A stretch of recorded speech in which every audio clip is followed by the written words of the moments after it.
WMA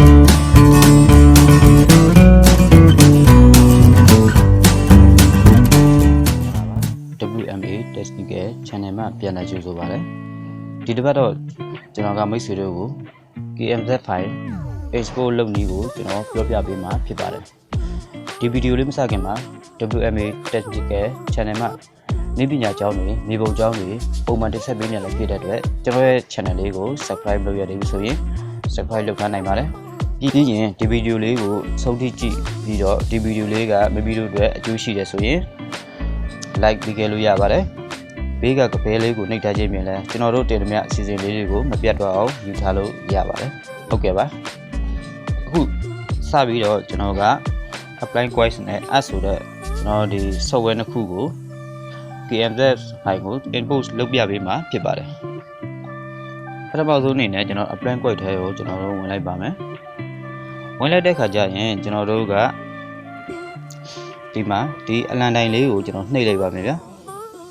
အလံတိုင်းကိုနှိပ်ပြီး export place mark ကိုကျွန်တော်တို့နှိပ်ပါမယ်ဒီမှာကျွန်တော်တို့က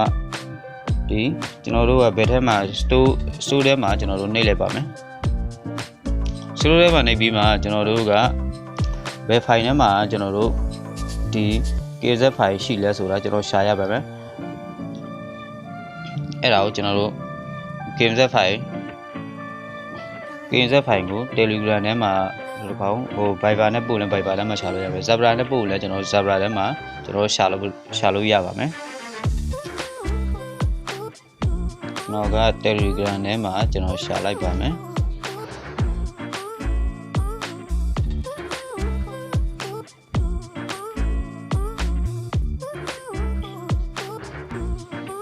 ဟုတ်ပြီ Telegram ထဲက documentဟုတ်ပြီဒီမှာဟုတ်ပါပြီဒီမှာဒါ KMZ file တွေပါဟိုကတစ်ခုကိုကျွန်တော်နှိပ်လိုက်မယ်display view ဒီနော်သူကမြစ်ကြောင်းတွေကိုကျွန်တော်နမူနာနဲ့ဥပမာအနေနဲ့ကျွန်တော်ဆွဲပြထားတာပါနောက်တစ်ခုနှိပ်လိုက်မယ်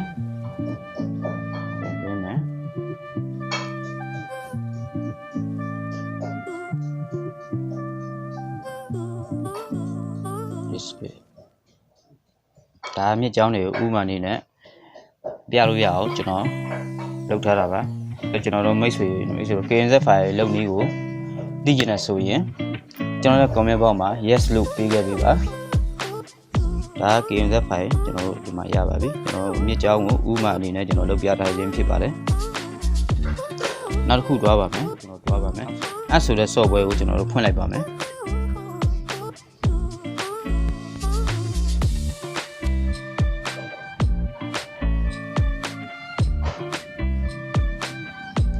အဲ့ဆိုတဲ့ software ကိုဖွင့်လိုက်ပြီဆိုရင်ကျွန်တော်တို့ပထမဆုံးဒီမြင်းတုံးချောင်းလေးကိုဘယ်ဘက်ပေါ်တောင်းကမြင်းတုံးချောင်းကိုကျွန်တော်နှိပ်လိုက်ပါမယ်နှိပ်ပြီးတော့ project ကိုကျွန်တော်တို့နှိပ်ပါမယ် project ကိုနှိပ်ပြီးတော့ကျွန်တော်တို့ညာဘက်ပေါ် open ကိုကျွန်တော်နှိပ်ပါမယ် open ကိုနှိပ်ပြီးတော့ import KMZ file ကိုကျွန်တော်နှိပ်ပါမယ် open ကိုနှိပ်မယ် KM file နှိပ်ပြီးတော့အဲ့ဒါနှိပ်ပြီးတော့ကျွန်တော်တို့ကဒီအဆက်30ကိုနှိပ်လိုက်ပါမယ်ဒီမှာ internet story ကိုကျွန်တော်နှိပ်လိုက်မယ်ဒီမှာကျွန်တော်က Telegram ထဲကိုပဲဒီ KMZ file Telegram ထဲမှာရှိရတဲ့အတွက်ကိုကျွန်တော် Telegram ထဲကိုပဲကျွန်တော်ဝိုင်းမှာရှားမှာဖွင့်ပါမယ်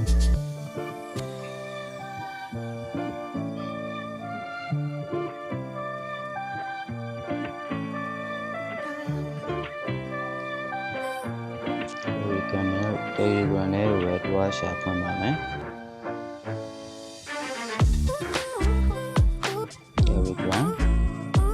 Telegram document နှိပ်လိုက်ပါမယ်နှိပ်လိုက်ပြီးဆိုရင်ဒီမှာအများကြလာတော့ဖွင့်လာအောင်နော် KMZ River ကိုနှိပ်မယ်ဒီမှာရောက်သွားပါပြီဟုတ်ပြီနောက်တစ်ခုကျွန်တော်ပြန်တွင်းပါမယ်နောက်တစ်ခု open ကိုပဲနှိပ်လိုက်မယ်